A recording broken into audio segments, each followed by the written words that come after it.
Good morning mga ka-OFW. Kumusta po kayo ngayon? Ito po si Inday, busy na sa gawaing bahay. Ngayon po ay magbi-blender ako ng sibuyas para sa gagawin kong steak, fried steak.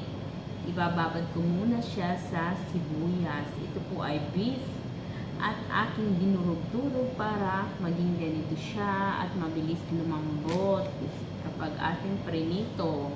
So tara, mag-gano na tayo ng sibuyas. Ayan, i-blender lang po natin siya.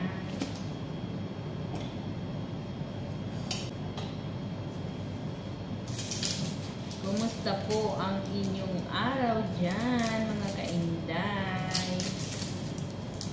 Sana ay nasa mabuti kayong kalagayan.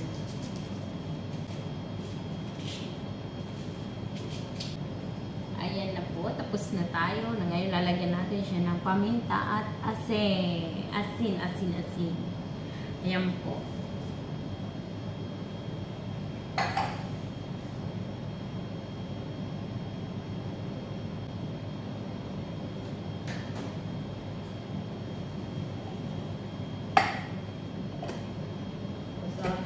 Blender.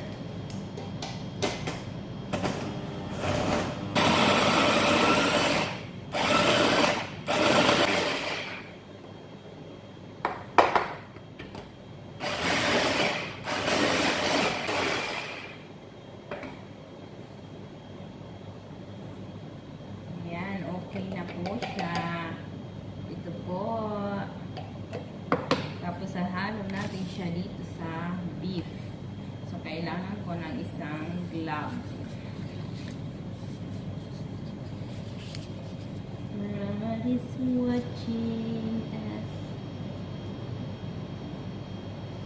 Ilalamas lang po natin siya dito sa karne. Yung sibuyas natin ay kailangan lang po natin ilamas dito.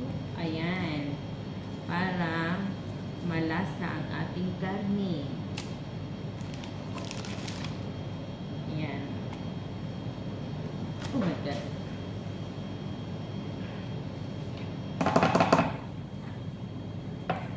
Ito, oh. Tapos lalamas natin siya dito. Maiiyak na ako sa sibuyas. Ubusin natin yung sibuyas sa ating karne. Ito po yan. Steak. Piprituhin ko mamaya. Lalagyan ko siya ng ano. Siyempre, sasaw ko sa itlog at sa breadcrumb. Nakakaiyak yung sibuyas. Kaya pag may problema kayo, iiyak nyo sa sibuyas. Oh my goodness.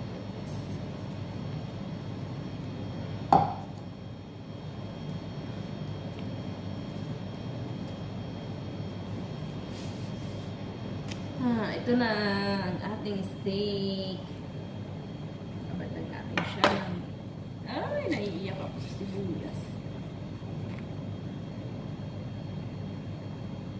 Tara! Kuhan man tayo ng itlog. Oh! Ito na, everyone! Ito na yung ating beef. At nagbati ako ng ating itlog. At saka breadcrumb. Ayan, kukuha lang tayo ng isang beef. Lagay natin sa itlog. At saka, ilalagay natin sa ating breadcrumb. Ayan, para crispy siya pag prinito. Ayan, tapos ating lalagyan na. Ganyan lang po siya, okay? Kamay-kamayin ko na kasi hindi naman maarte ang aking mga amo at malinis naman ang aking kamay. Ayan po, oh. Ayan. Ipagpatuloy lang natin ang ating beef hanggang sa tayo ay matapos. Ayan. Tuloy-tuloy lang po tayo.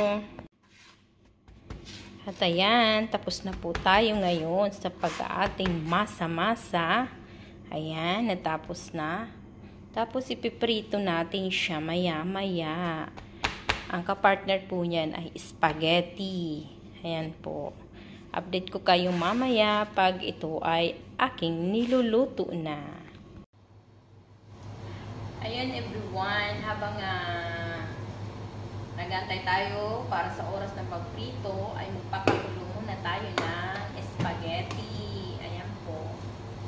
Para sa partner ng ating steak. Ayan, papakaluan na po natin siya. Para sarap-sarap.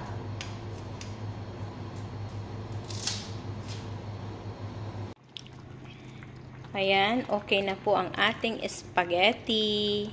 Mamaya ay ating lulutuin ulit para sa red sauce.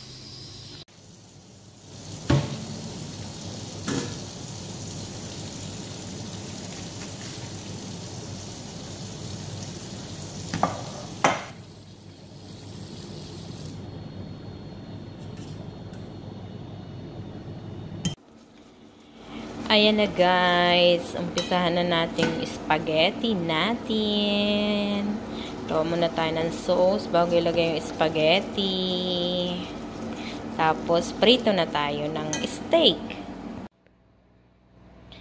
Ayan na guys, umpisahan na natin yung ating steak. Yan. Masarap po yan. Kasi crispy. At partner spaghetti. Ayan everyone, tapos na po, ready na po ang ating food at ang ating steak.